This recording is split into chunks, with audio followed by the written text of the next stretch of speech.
Hello everyone, it is Lindsay and today I am back doing another purse review for you guys. This time I'm going to be talking about the Everlane Day Square Tote. This is a bag that I have been wanting for such a long time, and I actually got it for Christmas last year, the end of last year, and I've been using it for about a month now, and I wanted to share with you guys my thoughts on it in case you guys were looking to buy it. First, I'm gonna go a little bit into the brand. I feel like I've been hearing about Everlane for the past couple years now. I've been seeing it all over Instagram and I've been seeing it on YouTube. The brand really focuses on their sustainability and getting things ethically made to produce the best quality products that they can. They look for the best factories and the finest materials, and they really want things to be good quality. They want to create timeless pieces that you can wear for years to come. The cool thing about their site, and I know that they have a couple stores, and I've never been into an Everlane store, but I usually just go to their site.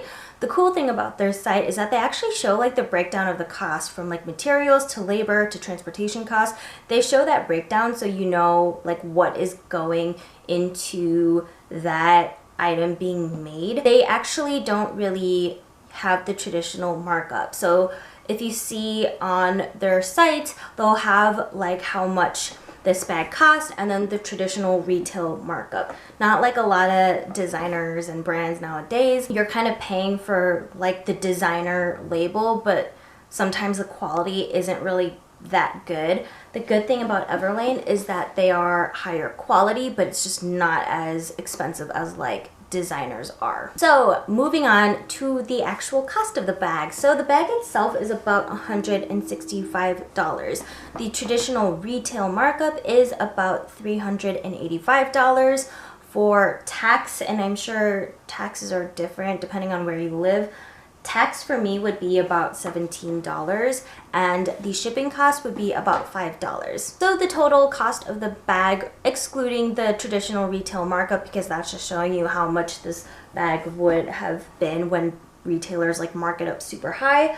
The total of this bag itself would be $187. The purpose of me wanting this bag is because I wanted a little bit of a refresh on my professional work bag. I have been using the Longchamp bag for quite a while, and I feel like I just wanted something different. I have been using the Longchamp bag for almost 10 years now, so I really wanted to switch it up. I really wanted something that was more structured and sleek looking, and I felt like the Everlane tote bag did encompass that. I'm going to move on to my pros and the cons, and I'm going to start with the pros. And my first pro is that I really like how structured this bag is. It's not really floppy, and I actually have my Longchamp bag that I was talking about. I apologize for how this looks. It has been through a lot, so it's not really that clean. I have a hair there, gross. But if you can tell between the two, this one just looks more structured and just retains its shape more than this one. If I set this one on the ground, it'll kind of pancake a little bit and get really flat. It just kind of shifts things around if you set it down. This one, you don't really have to worry about things shifting around too much. The second thing that I like about this bag is the shape of it. It's really nice because it can really hold my laptop. It can hold a small bag of toiletries, my phone, my laptop charger, the little mouse. So many things in here. That was kind of the reason why I wanted this bag specifically, because I'm a pretty small person. I'm very close to 5 feet. And normally tote bags look a little bit overwhelmingly big on me because I'm so small. So I wanted a bag that was big enough to hold, most importantly, my laptop and all the other stuff, but not look overwhelmingly big on me. It's nice because it does look big, but it's not too much. And I really like the shape of this. I'm really happy that it can hold the majority of my things. The third thing that I like about this bag is the quality of it. It's actually 100% leather, and it feels nice and velvety. I remember when I got it, it kind of had that nice new leather smell. It's kind of hard to explain. It smells really good. And it's just really nice quality. You know that it's just a very sturdy bag. Obviously, I've only used this for a month. I haven't used it in the long run, so I don't know exactly the longevity of it. I can just tell that it's a very well-made bag. Fun fact about leather, I studied abroad in Italy back in college long time ago, and I visited a leather factory as one of like the field trips, and they said that with real leather, if you hold a flame up to it, it won't burn. And if it's fake leather, it will burn. So if you're ever in the markets and vendors are selling you like real leather and it's really expensive, if you ask to hold a flame up to it and they're like, no, then chances are it might be fake leather. I did look it up and they said that it won't burn, but the real leather will like curl and shrink. But I still thought that was kind of like a cool fact about leather. Moving on to the cons. I have a few cons, and I always feel like my cons are things that I probably could have avoided before buying this bag, but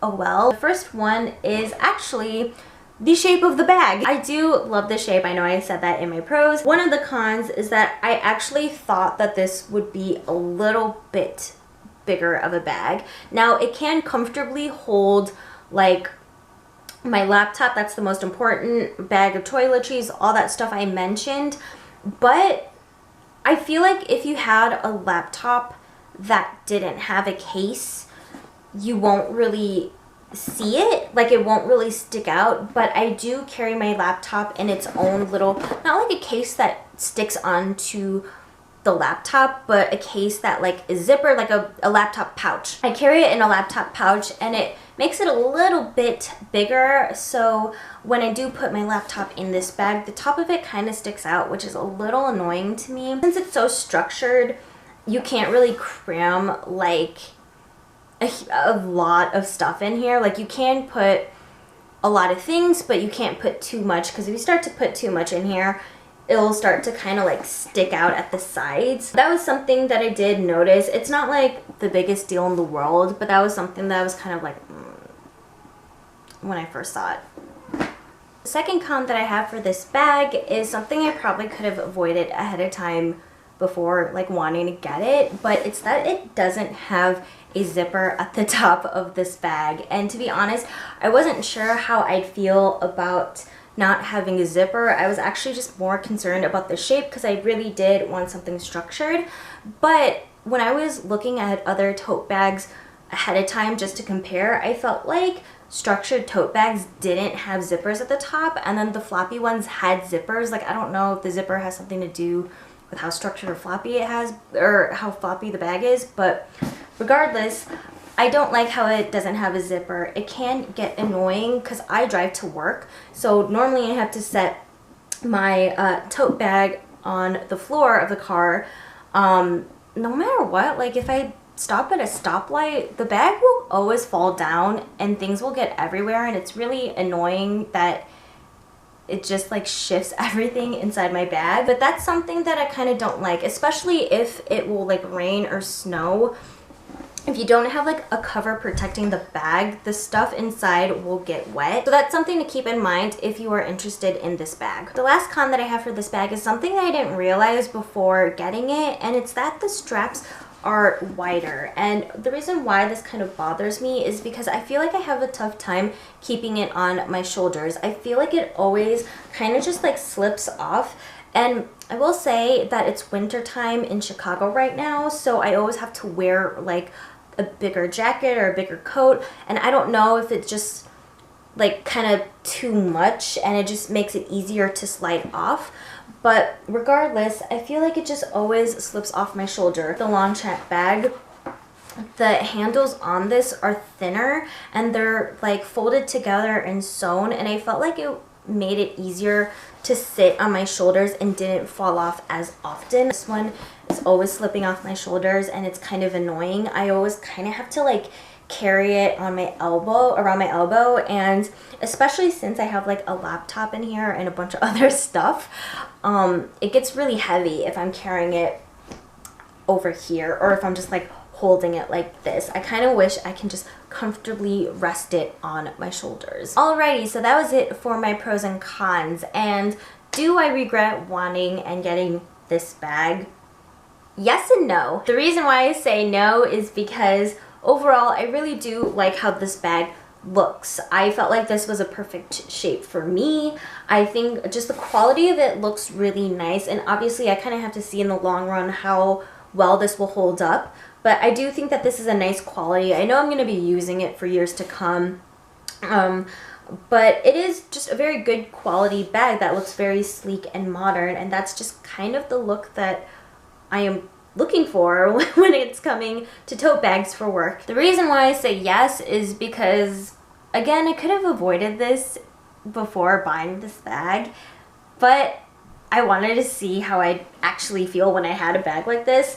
Practicality wise, it does kind of annoy me that there's no zipper on top, especially because I got this in the winter time and it has been snowing, it's been raining, it's been hailing. If I don't have something protecting the top of the bag, my stuff will get wet, or it's annoying if I am driving and my stuff like falls over the place. It's been kind of annoying me more than giving me joy. I don't regret it to the point where I just want to return it. I am going to be using it. I'm going to be using it for years to come, and overall, like, it's not a bad bag. But that is it for this video. I hope you guys enjoyed it and found it helpful if you were interested in this bag. If you enjoyed this video, please give it a thumbs up or subscribe if you want to check out more of my videos, and I will see you all later. Bye, everyone. Oh, hello! Stand right here like this.